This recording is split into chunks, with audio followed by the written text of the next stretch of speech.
everybody, welcome to Speak Votomi. Thank you so much for joining me. If it's your first time here, you are absolutely welcome.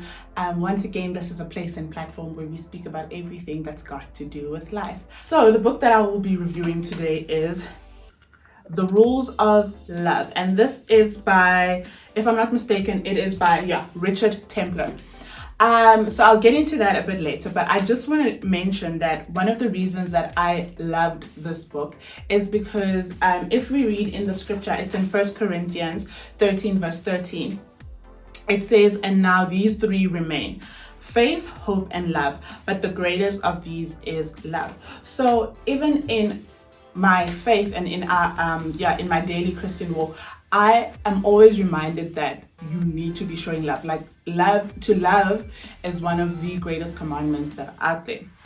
So what I thought initially I'm going to do is I was going to rate these books out of 5, but then I decided against it because I don't want to downplay the amount of work that authors put into writing books, and then at the end of the day I'm just going to be like, yeah, it was a 2 out of 5. So I think that would be for you to do, and I'm not going to do that, but I'm just going to speak about them and recommend them because I think if I do decide to do a review on a book, it's because I thoroughly enjoy the book. I wouldn't do a review on a book that I didn't particularly like. So anyway, going to the story about the author. So the author here, Richard Templar, actually represents two people. So these are two men that came together as they're friends, and they decided to write a book. I can't remember what the first book was, but the first rule book. So there are many of them. There's the rules of life, there's rules of work, there's literally almost anything that you can think of. I think there's almost about 8 rule books.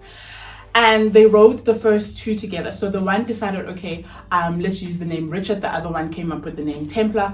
And that is like a pseudonym for the 2 writers together, because they wanted their work to be about, the book that they write, and not, about the authors themselves. So like I said, it is a pseudonym.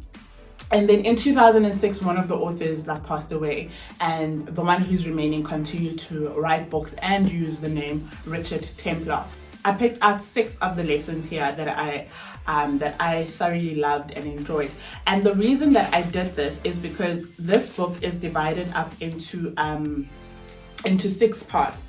So let me just read this here. So it's the rules for finding love, it's the rules for relationships, it's rules for parting, it's not parting as in like a party, but in terms of ending a relationship. It's family rules, friendship rules, and then rules that apply to everybody. So what I love about this book is that it's very universal. I think no matter who you are, what you believe in, what your faith is, you are covered in this book essentially. So this is rule number 3. He says, you won't be happy with a partner until you can be happy on your own. So I think this speaks to contentment, and it's a reminder to say that, you know what, no one is responsible for your happiness. I think a lot of us feel as though the single life, if we are not happy when we're single, then if we get married, then we're going to be happy. And he's saying that is exactly not the case. And he goes on to quote here, he says, far too many people stay in unhappy relationships because they're scared to be alone. You need to be happy with yourself and not expect to be happy within a relationship only. Rule number 60, which is part of relationship rules, and here he says men like flowers too. So for me, this took me back to the time when I went to a conference, and towards the end of the conference, when they were thanking the conference host, to the wife they gave flowers, and then to the husband they gave him a voucher, and they were like, you and your wife can go to dinner together, whatever. And he was like, oh my word, thank you, I'm so grateful for everything that you've given unto me. But afterwards he was like, but I also like flowers, type of vibes. And I think then it was a joke, and he was he was just trying to be his humorous self. But if you think about it, even with Valentine's Day and whatever, the way that we see it, it's almost as though the person that always needs to be on the receiving end is a woman. And I know my gender is probably going to think I've betrayed them, and you're probably going to come at me, but I think it's always important to remember that men like flowers too. They might not necessarily like flowers per se, but it just speaks to reciprocity. English. But anyway, do unto others as you want others to do unto you. It's not a one-way stream type of vibe. It shouldn't always be the one person in that. And I'm not saying, okay, now keep tabs as to say, okay, I got you chocolate last week, you need to get me whatever this week. But I think it needs to come from both sides, especially if your love language is gifts. Then it needs to be it needs to come from both ends. The next thing, which is found in the section that speaks about rules for parting, obviously not every single relationship that you have goes as planned, unfortunately, and some of them come to an end. But I love here that he speaks about that even if some relations come to an end, or the person that you are in a relationship with, in a friendship with, whatever the case may be, if they hurt you and you feel like it's time for the relationship to end, then I think it's always important for you to remember that you need to keep the moral high ground. So what he means by this is that yes, people will hurt you, and sometimes you feel as though their actions that have been projected towards you have been very unfair and they've been hurtful, but it is not up to you then to act in that exact same manner that you have been treated.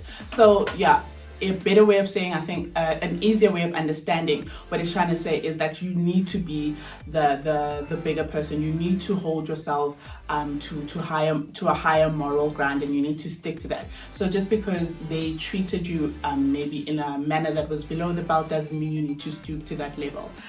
So here he says, keeping the moral high ground will taste 1,000 times better than revenge ever would. Even when you're ending relationships, be as loving as possible as you can possibly be. And the next one, in where he speaks for, I think, family rules, and he says this, he says, don't blame your parents. So I think this one stood out to me because even on Instagram, the one time when I was scrolling through, I think someone posted, I'm going to paraphrase now, but they posted something to the extent of, there's an expiry date on how much you can blame your parents for. To some extent, you're going to have to accept that the choices that I make now are going to determine my future. I can't forever blame what my parents did. And also here, what I liked is that he says, okay, so most of us, we're going to live with our parents for 18 to 25 years, depending on how life goes or whatever. But what he mentions here is that there is no way that they can raise you for that long and not make a mistake. So even with that being said, at the end of the day, you do have a choice as to how your future is going to be. Like, you can't blame them forever. This speaks to fathers who were not around, to maybe mothers who were cruel, whatever the case may be, but there's an expiry date on how long you were able to blame them for that. And yeah, it sounded harsh, it sounds cruel, but at the end of the day, you can't blame them forever. In Rules for Friendship, he speaks about the fact that friendships change. And I think this is very important to note, because I am in a season of my life where I'm at a stage where I've got working friends, I've got married friends, everybody's at a different space.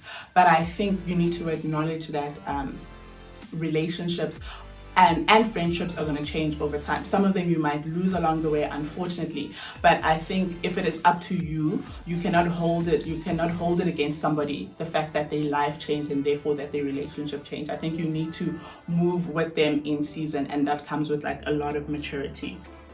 And here he says there's no reason to feel guilty or resentful towards your friend when life takes you in different directions. I feel like it's nobody's fault really, and we can't go around hating people for it or being resentful towards people for it. We just need to accept that life takes us in different directions. Yes, we've chosen to be friends, but we are on our own journeys, and we need to respect that at the end of the day. The last one that I'm going to speak about, and this is rules for everyone, he says that people are more important than things. And I think this is a very necessary reminder in a world where social media reminds us almost every single day that we need to chase the bag, we need to do whatever we can to ensure that our lives flourish, and we tend to be easily selfish and to think of ourselves and maybe our family. But he says here that people are more important than things, and he says that, and he also mentions that lost and broken objects matter less than lost and broken people.